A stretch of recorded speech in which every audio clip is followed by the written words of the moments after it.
Welcome to Guide Guru. We hope this video helps.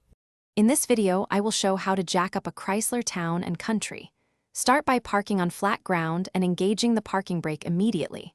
Place wheel chocks behind the rear tires and remove any loose items from the cabin. Locate the owner manual jack point diagram and find the pinch weld or manufacturer jacking point near the wheel. Loosen lug, nuts slightly while the tire remains on the ground, and keep your hands clear of pinch areas. Place the jack under the identified jacking point so the saddle sits squarely on metal contact.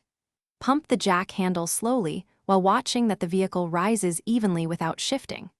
Stop lifting a few inches before your target height and insert a jack stand under a manufacturer-suggested support spot.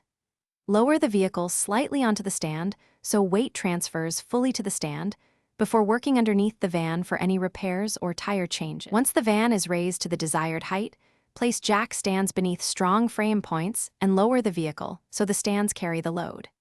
Ensure both stands are the same height and fully locked to prevent collapse. Remove the wheel if needed and finish lug nut removal only when the vehicle is stable. When reassembling, tighten lug nuts in a crisscross pattern and torque to manufacturer specs, then lower slowly and remove stands carefully. Thanks for watching. Consider subscribing if we helped you today.